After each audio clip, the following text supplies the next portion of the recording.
When the music slowed on Thanksgiving night, I felt the room hold its breath. By the last waltz, I had a plan that would break their pretty silence and save our own. And that was just the beginning. Justice had to happen. You won't believe what I set in motion next. My name is Ezekiel Hart, and I worked the big house. I carried trays, watched faces, and learned the habits of pride. The chandeliers burned like stars brought low. Wax dripped, cane sugar clung to the air. The river fog pressed close to the glass like a curious guest. They smiled in silk and said blessings with sweet mouths. But the ledgers told another story, and I had read them in lamplight. Small numbers can carry heavy chains. You know that feeling when a truth sits in your chest and will not move? Celestine Allain liked to glide when she walked. Her perfume was orange peel and musk. She owned the room with her chin and her rings. She was not kind, and she was not weak, and both facts mattered. She kept the key ribbon on her wrist, blue as a bruise. Jules Allain raised his glass high and talked about harvest. He spoke of God and good order. He didn't speak of debt. The overseer, Boudreaux, stood near the door like a knot in a rope. He counted heads with a look and tapped time with his boot heel. Yvette Duval, the seamstress, stitched truth into cuffs. One red thread meant caution. Two meant risk. Baptiste Thibodeaux played the fiddle soft, then sharp. His bow told me when to move. Sister Marie from the parish watched from a corner, hands folded, eyes bright. I carried brandy and listened. Men brag when they drink, and paper always follows pride. I had copied figures when the room slept. I had marked seals that did not match and dates that could not be true. If I waited, winter would take my sister in a sail. I needed a public moment, and a clean one. A slip that looked like chance, a fall that looked like clumsiness, a truth that could not be dragged back into a drawer. Have you ever held a plan so tight your fingers ached? The pianist shifted into a waltz. Baptiste slowed the tempo and nodded once. Yvette touched her own cuff. 2 fingers, 2 taps. Sister Marie bowed her head and whispered a blessing that covered us all like a shawl. I stepped forward with the tray and the breath I had saved. Celestine turned to reach for a glass, and her blue ribbon caught. The small key dropped and rang on marble. Heads turned because metal tells on itself. I bent, and something else slid from her silk, quiet as a sigh. A folded deed, the wrong seal, the wrong Sunday. The magistrate's clerk stood 3 paces away with a polite face and a sober pen. He was not a brave man, but he loved order. I set the glass down without a tremble. My hand moved like a servant's hand moves. Slow, careful, exact. And I let the paper find his shoe. He looked down like a man looks at a pebble in his path. Then he looked closer. The bow kept time. The room kept smiling. And the first crack ran through. That pretty night like a thin line of ice on a river. What would you have done then? Wait? Grab? Pray? I did all 3 in one breath. Because I knew this part had to land clean. If it landed messy, we would pay twice. If it landed clean, the law would have to look. Boudreaux's boot stopped tapping. Jules Allain's smile wavered. Celestine checked her wrist for the ribbon and found air. Sister Marie cleared her throat, soft and stern, and heads dipped again. I felt my heart count 8, then 8 again. That was the moment, right there, when silence chose a side. You could feel it move across the room like a tide. The clerk bent, the seal glinted, and the hymn that came next was not for joy. It was for truth. When the river fog rolls in, the lamps look like moons. The glass sweats, and the air smells like wax and molasses. You can taste sugar on your tongue without touching a spoon. That's how Thanksgiving night began on the River Road in 1855. The Allain house sat high and proud. White columns, long porch, live oaks like guards with wide arms. Inside, The floor shined like still water, and the chandeliers hummed with heat. Silk rustled when people turned. Music floated and then pressed close, like it wanted secrets. People wore rank like perfume. You knew it when they spoke. Jules Allain shook hands with the judge and the militia captain. He laughed with his back straight. He smelled like bay rum and wine. Celestine Allain chose who mattered by where her eyes landed. She carried a fan like a small sword. Overseer Victor Boudreaux watched doors and hallways. He had a stick he never set down. His boots ticked on the floor like a clock. He counted more than he breathed. He liked clean lines and quiet mouths. Have you met a man who thinks order means fear? The band sat on a small rise. Baptiste Thibodeaux drew the bow with a slow hand. He lifted a brow to mark a change. A drummer tapped a soft roll when trouble walked by. The pianist's fingers were smooth as honey. Their songbook held notes, and tonight, a code. Yvette Duval stitched lace in the afternoon and stitched plans at night. Her dark hair was braided neat, and her eyes missed nothing. She fixed cuffs and looked at threads, blue for keys, red for risk, one silver stitch for a woman who needed a favor. She sewed truth inside pretty things. Sister Marie Claire stood near the door like a lamp in a storm. Plain dress, clear eyes. She greeted folks with calm hands and a soft voice. She knew alms paid, debts owed, and who brought flour when the pantry thinned.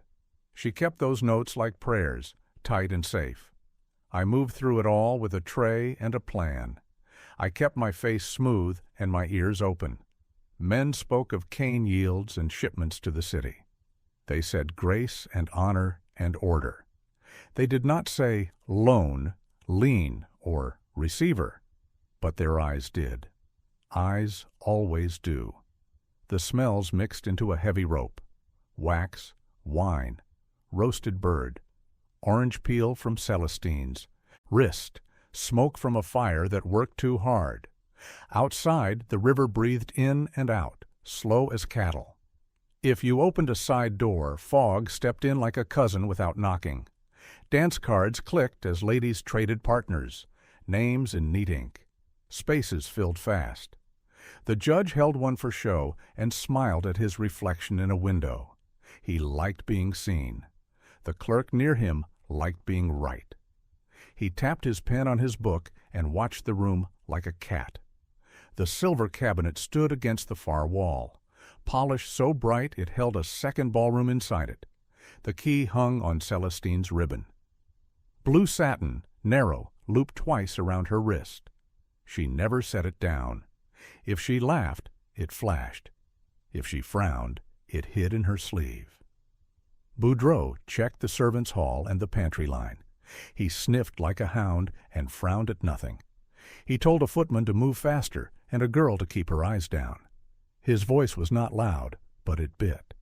I asked myself, how long can a voice bite and still be obeyed? Yvette passed me close, fixing a loose hem.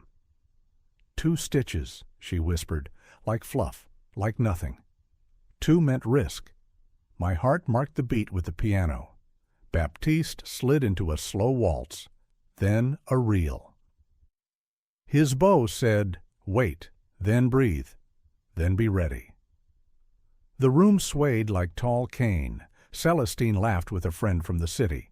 Her teeth flashed and her fan snapped shut. She asked the captain about the parish ball next month. He said he hoped for peace and good weather. He looked at the judge when he said it. He meant more than weather. Sister Marie handed a small plate to a thin girl at the door. The girl ate with careful bites, like each one might break. The sister touched the girl's shoulder and scanned the room again. She stopped at Celestine's wrist. Blue ribbon. No slack. Her mouth moved in a soundless prayer. Jules raised his glass and spoke about harvest. He thanked God for good cane and good friends. The room echoed his thanks like a well. But gratitude has shades. Some sounds rang true, some rang thin. You can hear the hollowness if you listen past the crystal. I set a tray by the mantel and sorted glasses by finger marks. Big hands, soft hands, hands that worked, hands that didn't. People show who they are by how they hold a cup. Do they clutch? Do they balance? Do they trust the table or their own fingers? On the back steps, fog licked the stone. River bells clanged from far down the bend. A breath of cold slipped under the door, kissed my ankles, and left. The night could not come in, but it wanted to. I wanted it too. Night covers, night listens, night keeps. Boudreaux leaned to whisper something to Jules. Jules smiled without teeth. He squeezed Celestine's elbow like a warning wrapped in kindness. She did not pull away. She lifted her chin and kept the key ribbon where the room could see it. Pride is a brittle plate. Crack it once, and it never sounds the same. Baptiste lifted his bow for the last waltz before the toast. Heads tilted and feet found the count. I watched the clerk's pen rise and fall like a bird's wing. I watched the judge blink slow and proud. I watched Celestine's ribbon make a small blue arc when she turned. Have you ever felt a room lean forward? It did then. Not for joy, for news, for a turn no one could name yet. The air gathered itself like a held breath. The fog pressed harder at the glass, and the chandeliers seemed to burn a shade whiter, as if they knew. The captain cleared his throat. Jules lifted his glass. Sister Marie folded her hands. Yvette's needle flashed and disappeared. Boudreaux's boot stopped its tick, and I felt the floor, hard and still under my feet, like a drum before a strike. Now let me tell you what happened next. A key slipped. A paper fell where a pen could see it. A smile broke at the edges. And the music did not cover the truth. It carried it. When a plan needs hands, you find the right ones. I did, and I trusted them with the parts I could not carry alone. My name is Ezekiel Hart. I learned numbers the hard way with cane dust in my throat. A steward once made me copy tallies by lantern light. I learned columns, seals, and the smell of new ink. Paper can steal a person without a shout. That truth kept me awake. I kept a small notebook in my head. Dock marks, barrel counts, dates that landed wrong. I saw a deed dated Sunday when the notary office was shut. I saw a parish seal used twice in 1 week. I pressed those facts into my memory like a stamp. Yvette Duval was my first call. She stitched lace in daylight and stitched plans by night. "What do you need?" she asked, eyes steady. "Time," I said. "A signal that only we hear." She smiled small. Red for risk, blue for keys. Silver thread for a woman in need. She fixed cuffs and watched threads. Her cousin worked in a notary office and knew the feel of proper wax. Yvette could tell a ribbon from a shop by starch and smell. "If Celestine hides paper in silk," she said, "her dress will say so." She tapped her needle and made a promise. Baptiste Thibodeaux loved a good tune and a clean lie. He played hymns for truth and reels for mischief. "Give me counts," he said, "and I'll give you cover." We sat by the kitchen door and spoke in measures. Waltz means wait. Reel means move. Hymn means hands change. He lifted his bow and marked time on the step. "You're sure?" he asked, voice low. "It will be a room full of eyes." I nodded. "Then I'll dress the truth in a dance," he said, and he grinned like a man who enjoys a tightrope. Sister Marie Claire kept a book that mattered. Pennies in, bread out. Who gave, who asked. She knew the shape of honest need and the stink of show. "You want the law to see," she said, "not the crowd." I said yes. "Then I will stand where the clerk looks," she promised. She wrote names carefully and prayed with her eyes open. "If a lady asks the captain to hold a packet," she said, "he will hold it." Honor is a door that swings if you press right. She had pressed doors before. I could tell by her calm. Celestine Allain was not my friend, but I knew her needs: Paris dresses, orchids in winter, pearls pawned to pay a river debt. She moved like a queen because she feared falling. People who fear falling grab hard. They also follow rules that save face. That was my way in. Speak to her alone, Yvette warned. Offer a path that keeps her name. I practiced the words while I polished glass. Ask her to choose law over rumor, Sister Marie said. Give her a ladder. I could give her paper. I could not give her shame. She would reject that and bury us all. Overseer Victor Boudreaux walked like a ticking clock. He liked to stand in doorways and count. He checked the pantry, the hall, the yard. He will sniff your plan, Baptiste said. So we play it where sniffing looks silly. A ballroom, candles, a waltz, a blue ribbon on a wrist. My why was simple and sharp. My sister, Dinah Hart, had her name on a winter list. Placement, they called it. Sail, I called it in my chest.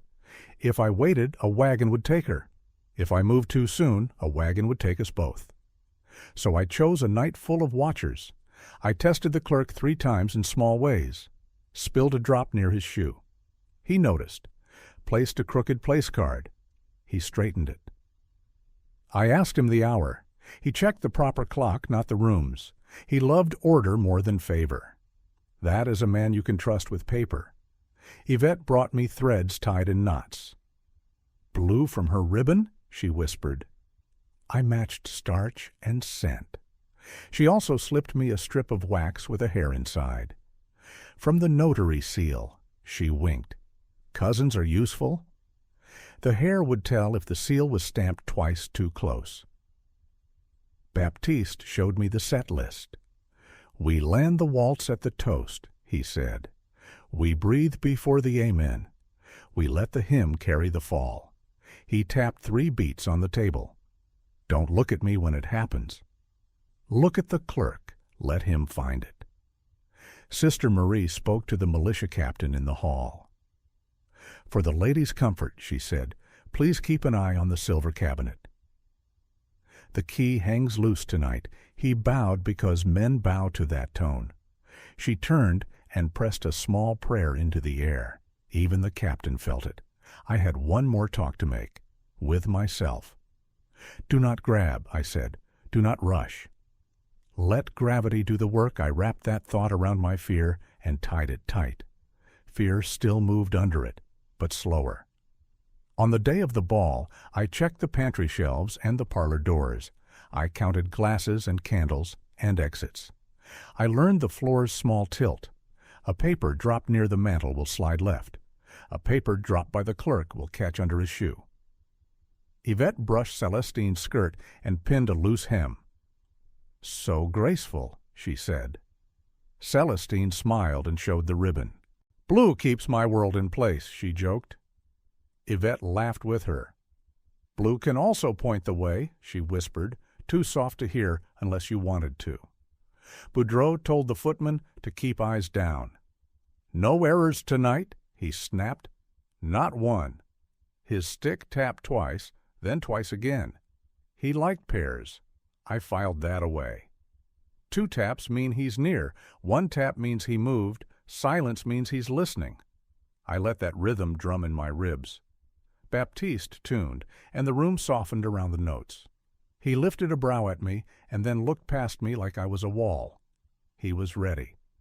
Sister Marie smiled at the clerk, who stood a step behind the judge now. The judge admired himself in the window and practiced his toast mouth.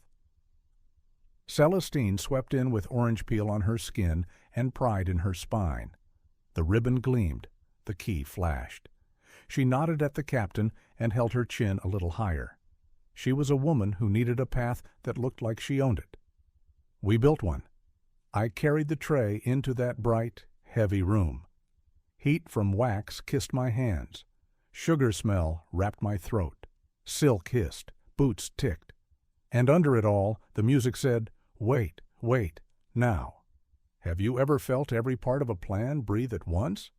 Yvette's needle flashed. Sister Marie's prayer sat on the captain's shoulder. The clerk's pen rested like a hunter's finger. Boudreaux's stick paused, and my hand went where it needed to go, slow and sure. I bent for the fallen key, and the folded deed slid like a whisper. It kissed the clerk's shoe and stayed. He looked down, his breath caught. Baptiste drew the hymn out of silence like a ribbon from a sleeve. The room swayed, and my heart did not. Now the question hangs. Will the clerk love order more than fear? Will Celestine take the ladder or pull us into the pit? Will Boudreaux smell the truth before the pen can write it down? When glass shines too bright, it hides cracks. I knew where to look, and I knew where to press so the crack would spread without a sound. The last waltz began. Baptiste slowed the bow. The room swayed and smiled. I held my tray low so hands wouldn't shake it. My breath felt steady and warm in my chest. Could you keep calm with every eye nearby? Jules Allain lifted his glass. To harvest, he said. His teeth flashed. His eyes didn't. The judge nodded like a mirror. The clerk stood a step behind, pen ready, face sober. Sister Marie folded her hands, and her gaze sat on the clerk like a small stone. Celestine turned, and the blue ribbon slipped. The key slid and rang once. That thin note cut through silk and talk. Heads turned, because metal speaks plain. I bent with my tray and reached with care. A folded paper slid from her sleeve and kissed the clerk's shoe. Baptiste drew a hymn from the air like a prayer pulled slow. The melody gave cover to sight. Yvette's needle flashed near Celestine's cuff. Just a fix, just a touch. Her fingers found a blue thread that did not belong. She plucked it free and smiled like nothing happened. The clerk looked down as if a crumb had fallen. He saw a seal in wax. He blinked once, then not again for a breath. He liked order. He liked it the way some men like sugar, enough to know the taste of wrong. He lifted the paper like it was warm. Boudreaux's boot stopped ticking. His stick stilled. He watched my hands. I kept them slow, a servant's pace, calm, careful, exact. I set the glass on the mantel and wiped a spot that did not exist. False work to hide true work. Have you ever done that? Jules kept talking, but his words thinned. Blessings, he said. Honor. The judge smiled at himself in the window. The clerk cleared his throat. Quiet. Short. Celestine touched her wrist for the ribbon and found air. Her fan opened with a snap and stayed open. Sister Marie stepped near the captain. For the lady's peace, she said, watch the silver cabinet. Her tone made sense sound like duty. The captain moved as if she outranked him. He stood where the key should be. He did not look at the floor. The clerk rolled the seal between his fingers. Tiny crack on the parish crest. He had seen that crack last Wednesday. He had opened the real book that day. This paper said Sunday. Offices close on Sunday. He glanced at me once. Not a thanks. A measure. Fine toast, the judge announced, lifting his glass. The room echoed him. But echoes can lie. The hymn ended on a soft note that felt like a held breath. Yvette brushed Celestine's skirt and whispered, Hem secure. Celestine nodded without listening. Her eyes chased her ribbon. Boudreaux moved to block the clerk's view. I stepped left as if to serve. I became a small wall. Brandy, sir? I asked the captain. He said no, but he looked past me to the clerk's hand. Then he looked at Sister Marie. She tilted her chin a hair. The chain linked. Jules tried to laugh. Little mishaps, he said. We all have them. The clerk said, Indeed, and wrote one word on his card. Duplicate. He slid the paper into his book, not his pocket. That choice mattered. Books outlive pockets. The pianist hit a bright chord to hide a murmur. Baptiste slipped into a reel and picked up the pace. Feet moved faster, and talk moved slower. That gave us a sliver of time. I filled 2 glasses. I set one near the judge's hand. He took it without seeing it. "Sir," the clerk said to Jules, polite as lace, "may I see your notary record tomorrow?" The judge blinked. "But of course," he said too loudly. His smile showed teeth and worry. Celestine's fan fluttered like a trapped bird. Her wrist looked bare without blue. Boudreaux leaned on his stick until it warmed the wood. "Who dropped that?" he growled. He wanted blame. He wanted a neck to point at. I kept my face smooth. "Key slipped, sir," I said. "Floor's slick." I showed him the damp from fresh wax. He sneered and sniffed. The captain cleared his throat in a way that meant move aside. Boudreaux stepped back 1 inch. The clerk closed his book. Sister Marie said, "Amen" to nothing, and people felt better without knowing why. The room tried to be normal again. It failed. I brought the tray to Celestine. "A fresh glass, ma'am," I said. Her fingers were cold when they took it. "My ribbon," she whispered. "It will turn up," I said. "Blue shows itself." Our words carried 2 meanings, and she heard both. Her eyes found mine. They did not soften. The waltz returned, sweet and slow. Baptiste nodded to me once. He had done his part. Yvette stepped into the hall like a shadow and then back again. She had a tiny smear of wax on her thumb. She wiped it on her skirt and smiled, like she liked her work. Jules touched the judge's elbow. "A private word," he said. The judge lifted his glass to stall. The clerk stayed near Sister Marie, who kept talking about the alms day and the fine weather. Her voice was soft and shaped like comfort. It also filled the air with safety for the paper. Boudreaux tried again. "You there?" he said to me. "What's in your pocket?" I showed him empty palms. I lifted the tray with 1 hand, like a trick, steady and flat. He sniffed and frowned. Men who hunt with noise miss prey, standing still. The hymn ended, and the captain spoke to the clerk. "Do you require assistance?" he asked. The clerk nodded once. "Tomorrow morning?" he said. That was the rope, not yet pulled. Ready. I felt sweat at my ribs and did not wipe it. "Dance," Jules barked, too bright. "Enjoy." The floor moved again. Silk swished, boots slid, the chandeliers hissed like candles sighing. But the room was not the same. Its center had shifted a hair. Sometimes that is all it takes. I carried the tray to the pantry and breathed where no one looked. My hand shook 1 time and then stopped. Fear is like a hot iron. If you set it down right, it cools and hardens into use. I set it down. Yvette brushed past and whispered, "Blue thread was not hers." Proof, small and sharp. Sister Marie passed with a basket and murmured, "The captain will stand." A path narrow and real. Baptiste tipped his chin. Next cue brings the toast again. If they force it, he was ready to cover us twice. Jules tried to close the night with a second toast. The judge spoke first. "Tomorrow," he said, smiling thin. "We must not tire our gracious hosts." The clerk shut his book with a soft click. Celestine rested her fan and stared at the silver cabinet as if it could fix time. I stepped back into the hall and felt the river fog push the door like a polite hand. Cool air kissed my wrist. I let it sit there a second, like a promise. Then I squared my shoulders and walked in to finish the work I had started. Now, here is the edge we stand on. Will Jules try to bury the trail before dawn? Will the captain guard the cabinet when the house sleeps? Will the judge hold steady when favors knock at his door? When a house stands tall, it hides what holds it up.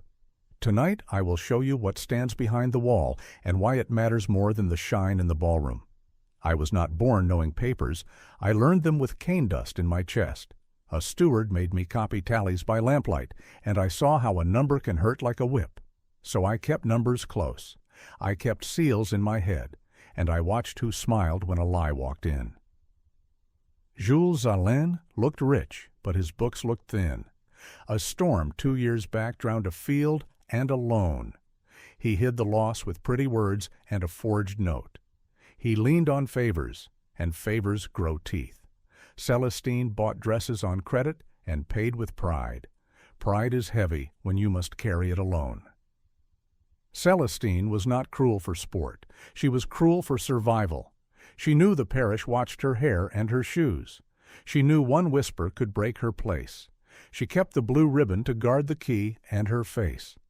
She feared shame more than she feared truth. That was the only door I could open. Sister Marie kept a different kind of book. She tallied alms and bread, and she knew who gave to be seen and who gave to be kind. A house shows itself, she told me, in the way it feeds people it cannot use. Allain gave white flour when guests came and weevilled corn when they left. Yvette Duval learned to stitch because stitching keeps families together.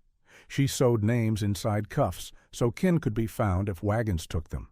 She mapped secrets with threads, blue for keys, red for risk, silver when a woman needed a hand and could not ask. That map saved more than one life. Baptiste learned music from his father on Sundays after church. He learned that a slow hymn can cover a fast decision. He learned that a reel makes feet move and eyes soften. He used those truths the way I used columns. We both kept time. We both kept faith. Do you want to know my why? Dinah Hart, my sister, her name on a winter list. Placement, they said. I heard sail. I heard wagon at dawn. I could not wait for mercy from men who counted us like barrels. I needed law on my side, even if law came slow. I watched the judge love his reflection. He loved being above the mess. But the clerk loved order more. He corrected place cards when no one looked. He smoothed a crease in a deed like a father smooths a blanket. He remembered the parish seal's small crack. He was my hinge. Boudreaux believed order meant fear. He tapped his stick and watched noses drop. He forgot that fear makes people careful, and careful people notice things. He didn't see that his stick beat time for us, too. 2 taps meant near. 1 meant moving. Silence meant he was hunting. We worked around his song. I had seen the forged deed a week before. Sunday date. No Sunday office. Dock marks from a wharf that was not ours. A seal too fresh for that page. I pressed those facts into my mind and waited for a night with eyes. A lie dies faster when many people hear it breathe. Celestine's shame was my ladder. I could give her a way to keep face and still stop Jules. Ask for protection, I would say. Claim a lady's peace. Let the captain hold the packet. Let the clerk check the book. Keep your name clean and keep your house from burning. She could live with that. She could not live with blame. Sister Marie promised to stand where the clerk looked. Yvette promised to find the thread that did not belong. Baptiste promised to wrap the handoff in a hymn. I promised to keep my hands steady and my mouth shut. A plan is a braid. Each strand must hold. Have you ever seen a woman choose the narrow right over the wide wrong? It looks like a chin lifting when a hand wants to slap it down. It sounds like a fan closing at the exact moment a pen opens. It feels like a breath carried together instead of alone. We needed more than one piece of proof. We needed a chain. The deed with the wrong day. The seal with the familiar crack too soon. The dock marks from a rival parish. The alms book with a gap where a boast should be. The blue thread in a cuff that came from a notary's bundle, not a dressmaker's spool. I stood by the pantry door and practiced asking for stewardship without saying the word. For the lady's peace, I would say. For the house's order. The law moves faster when it thinks it is helping a woman keep her place. I don't like that truth, but I used it. I also made a promise to myself. No spectacle, no harm, no loud act that would bring the lash on 20 backs. We would use paper and music and a ribbon. We would use the clerk's ache for neat lines. We would use the judge's need to look pure. We would use Celestine's need to look untouched. Behind the wall of that shining house stood hunger, debt, and fear. Behind the pretty talk stood forged pages and winter sails. Behind the silk stood stitches with names hidden inside. Behind me stood my sister's face. If you have someone you must protect, you know the weight. It lifts your feet and hardens your heart and makes you brave in quiet ways. So I set my jaw and carried the tray back in. I kept my steps even. I kept my eyes plain. I kept the plan between my teeth like a nail I would not drop. Tomorrow, I told myself, let tomorrow carry what tonight begins. Now here's the edge we step to next. The clerk will ask for the record. The captain will be asked to choose between favor and duty. Celestine will find her ladder or pull us down. And Boudreaux will try to break the chain with noise. When a plan takes shape, it needs timing, proof, and calm hands. By sundown, I had all three, and I held them like a rope. One pull too hard, and it snaps. One pull too soft, and it slips. Have you ever balanced a life on a knot? Morning came soft and gray.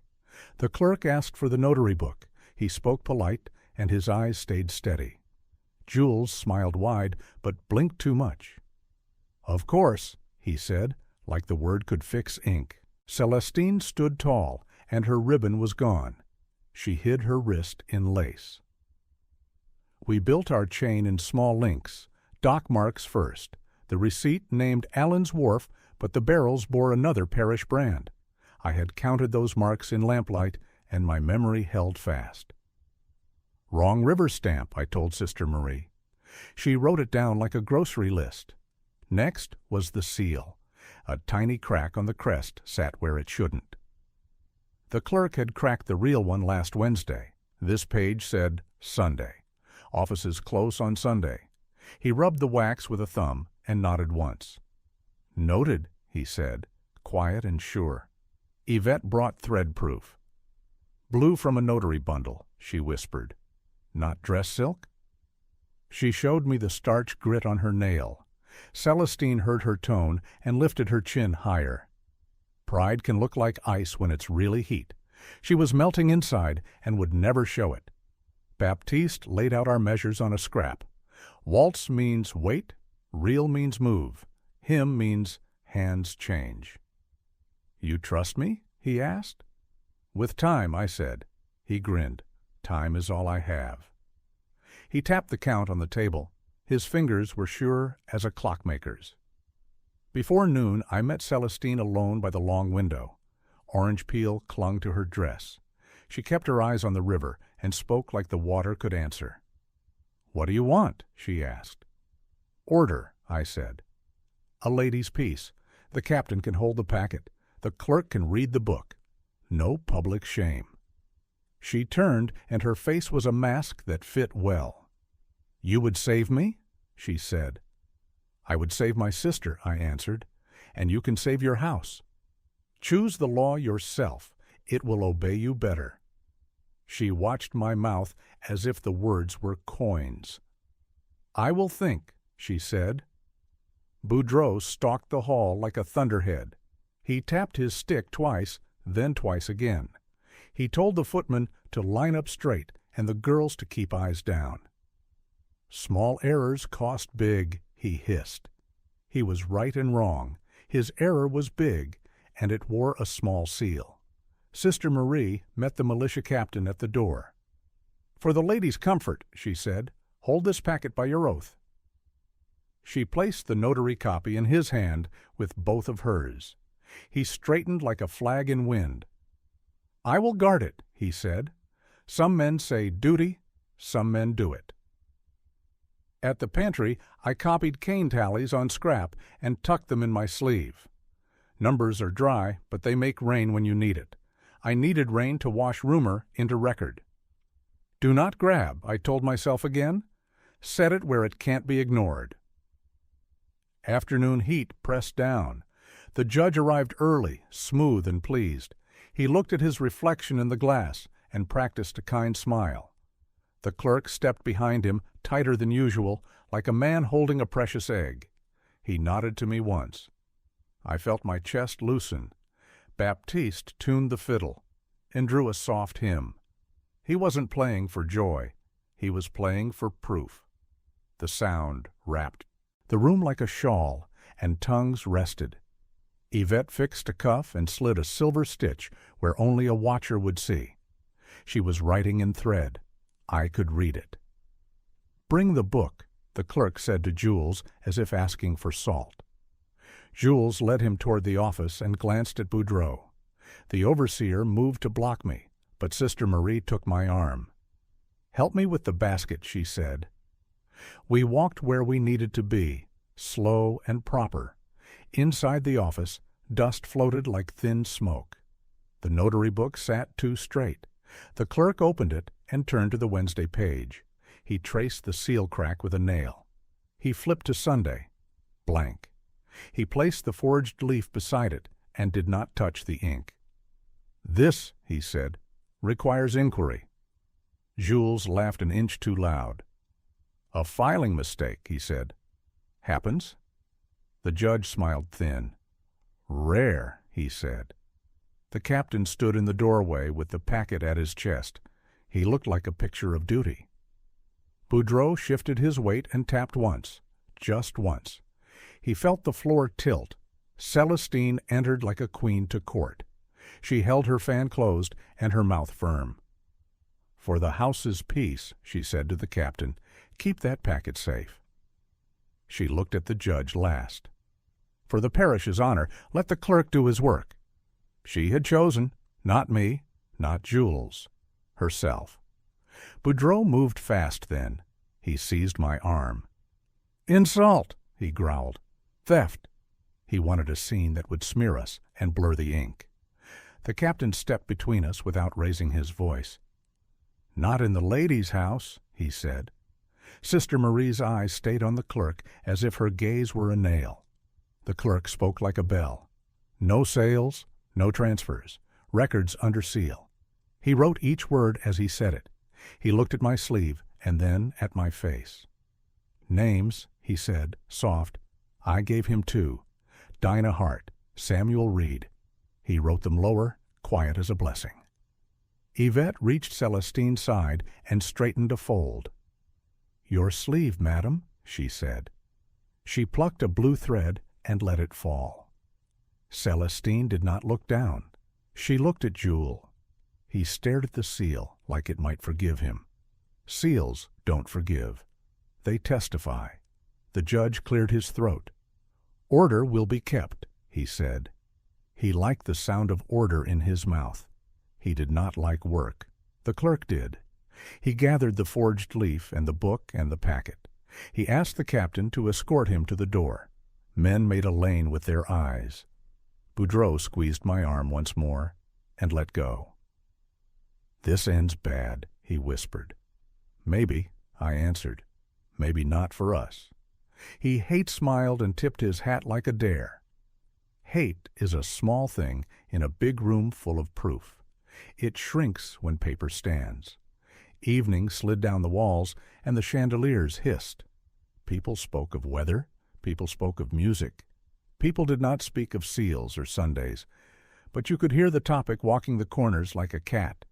Quiet, watchful, waiting for morning. I stepped onto the back step and let the river air cool my sweat. The fog kissed my wrist where the blue ribbon had slipped the night before. I let myself breathe. Not joy, not yet. Relief like water after heat. Small sips, enough to stand straight. "Tomorrow," Sister Marie said behind me, "he will write, and the judge will pretend he wanted this all along." She handed me a heel of bread. "Eat now. Nerves use it up." I laughed once without sound and chewed. Baptiste joined us with his fiddle tucked under his arm. "You see their faces?" he asked, "like masks too long on a wall." Yvette followed, fingers ink-stained and proud. "Thread told truth today," she said. "So did music." I nodded. "And paper," I added. Paper at last. Night brought one more move. Boudreaux sent a runner to a trader with a note. The preacher intercepted him with a cough and a psalm. "Private buyers at dawn," the note said. The clerk received a copy before midnight. Contempt tastes bitter in a judge's mouth. He wakes for it. I did not sleep much. I counted breaths and named my sister with each one. Dinah Hart, hold on, Dinah Hart, one more day. At first light the rooster shouted, and I stood already upright. Calm hands, I told myself. Calm hands carry truth across rooms. Now the line is tight and clear. The clerk has the book, the captain has the packet, the judge has his pride in order. Celestine has a ladder to stand on, and Boudreaux has a rope he tied himself. Morning came clean and cool, and the river breathed slowly. I walked with steady steps and kept my fear tucked tight. Today would be about paper and voices that did not shake. Have you ever prayed your plan would hold like a good knot? The parish room smelled like ink and wool. Benches creaked, boots scraped. Jules Allain stood tall and pale. Celestine Allain held her chin high and her fan shut. Overseer Victor Boudreaux watched like a dog chained too short. The militia captain stood straight by the door. The judge liked mirrors, but he liked order more in public. The clerk loved orders even in private. He set his book down like a small altar. Sister Marie stood near him, quiet and ready, like a lamp with oil. Yvette Duval sat behind me, fingers stained with thread and wax. "Proceed," the judge said, and he smoothed his sleeve. The clerk spoke first, steady and clear. "A deed presented last night bears a seal with a known crack." The date reads Sunday. The office was closed. Sunday, he set the page beside the notary book. The blank Sunday stared back. Jules tried to smile. "A filing error," he said, voice bright. "A clerk's mistake." The parish clerk did not smile. "Not this clerk," he said. His pen tapped once on the table and stopped. That tap sounded like a nail driven true. The militia captain placed a sealed packet on the table. "Held at the lady's request," he said. He did not look at Jules. He did not look at me. He looked at the judge like a man handing over a sword. Duty can be quiet and still cut. The clerk opened the packet and spread receipts like cards. "Dock marks," he said. "This stamp belongs upriver." He pointed to a brand I had memorized by lantern light. He wrote a line. Mismatch.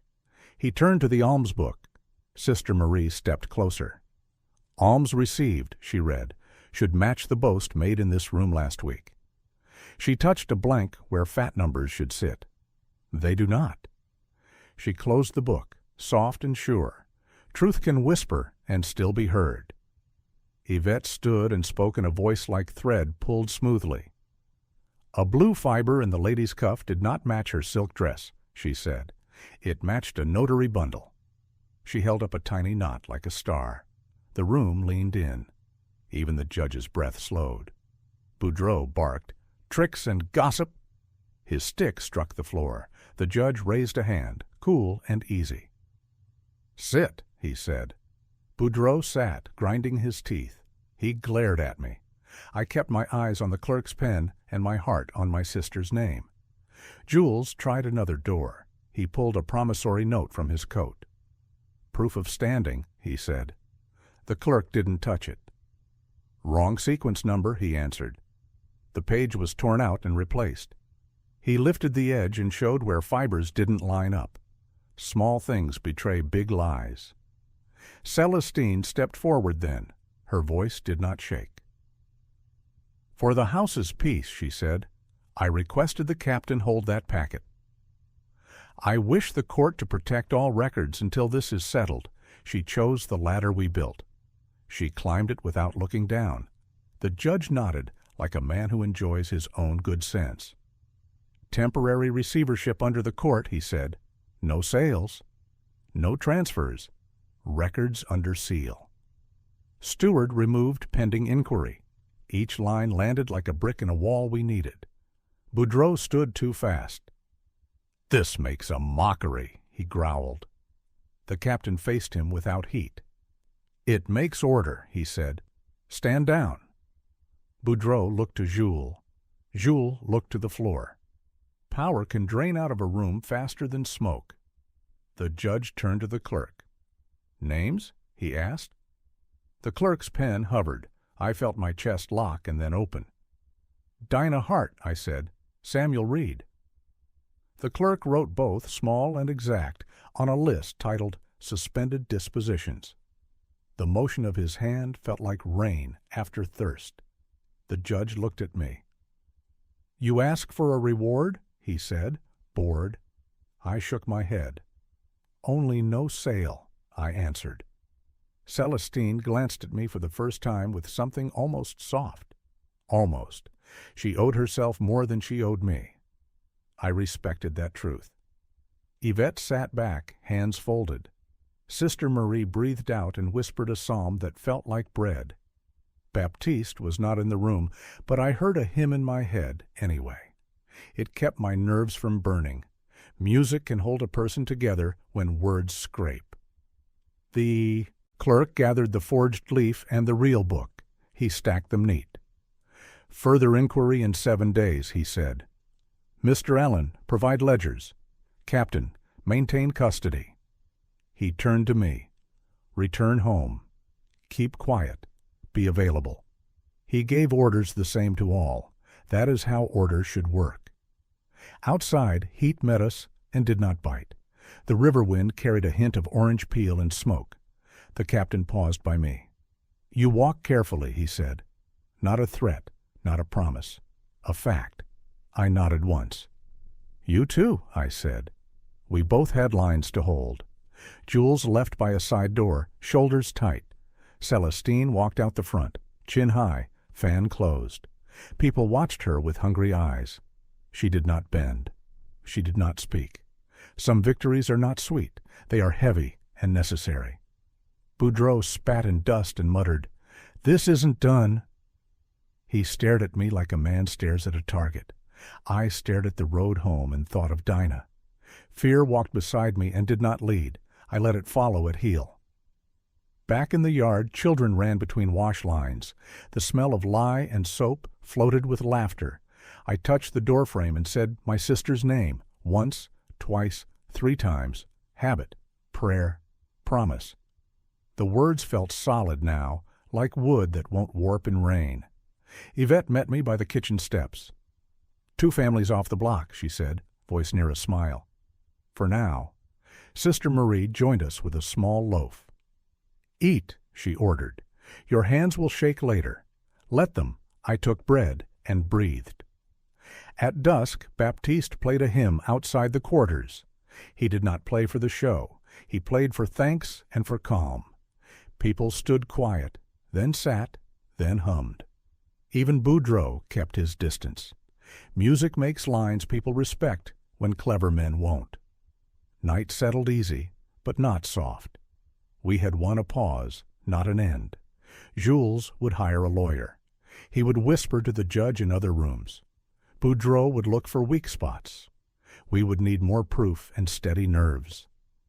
I felt ready and tired at the same time. Have you felt a door close behind you and another open slow ahead? That was this day. The bad door shut. The new one creaked. We pushed together, not with shouting, with paper, with names, with a tune that kept our courage in one piece. Tomorrow I will ask more of us. The clerk would want ledgers balanced and seals described. The captain would need to stand between favors and duty again. Celestine would have to live with her choice and its cost, and I would need to keep my head down and my hands clean. Now the next turn waits. A bill will surface that no one can pay without the forged page. A cousin will pose as an expert and fail at simple facts.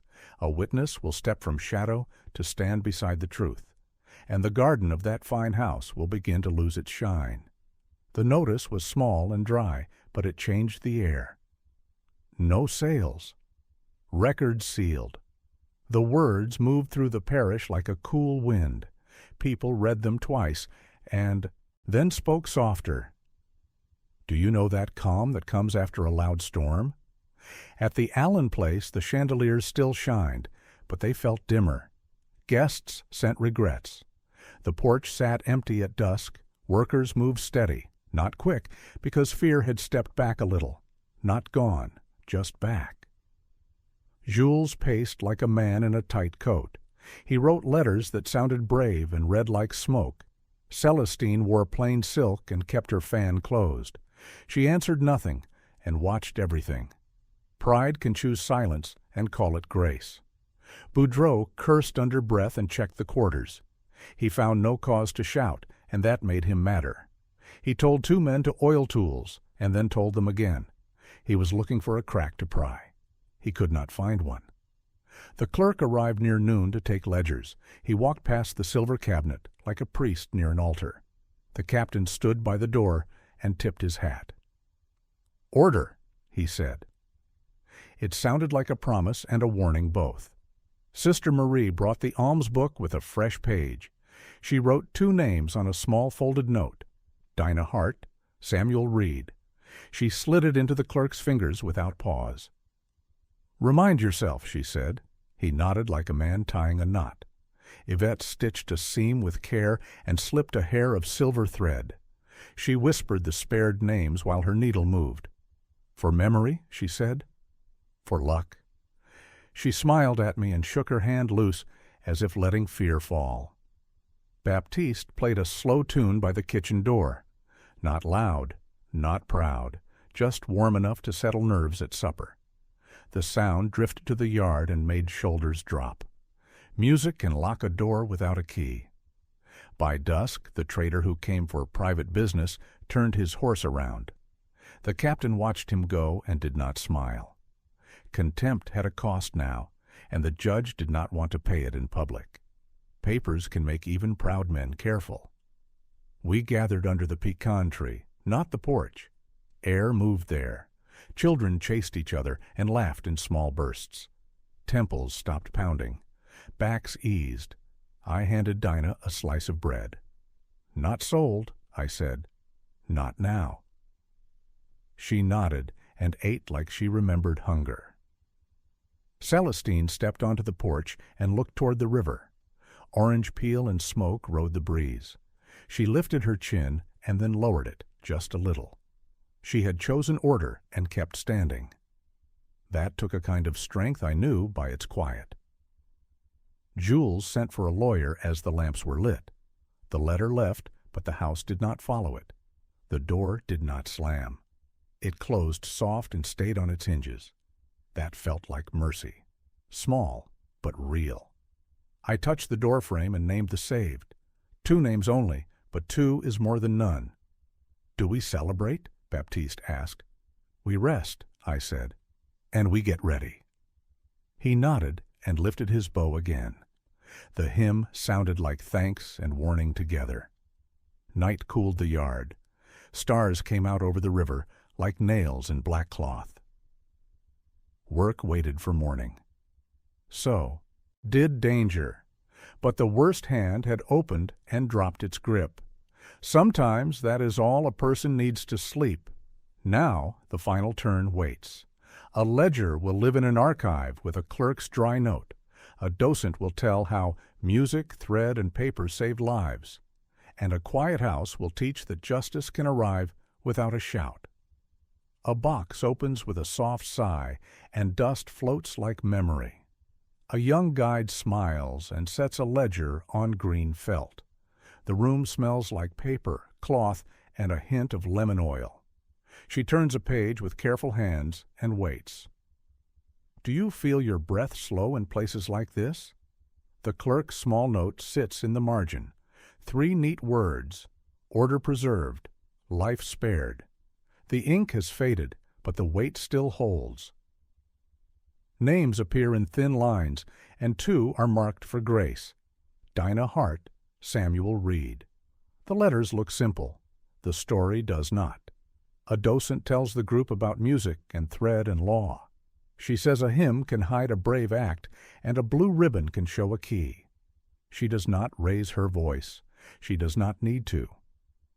The glass cases do the work, and the ledger hums with quiet truth.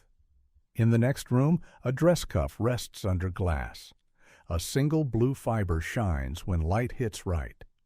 A fiddle bow leans nearby, worn smooth where a hand held fast. The card says, Thanksgiving Ball, 1855. People nod and try to picture faces they will never meet. Outside, the river still moves like a slow song. Cane fields wave where the wind allows, and live oaks keep their watch. The big houses are museums now, but the stories breathe best in the small things. A stitch, a seal, a page that says Sunday and should not. You might ask, was justice perfect? Number. It was careful and it was human. It walked on paper, not clouds. It saved some and missed others. But it held the worst hand back that night, and it taught a lesson that stayed. Truth does not need a shout. It needs a record. The guide closes the ledger and smiles again.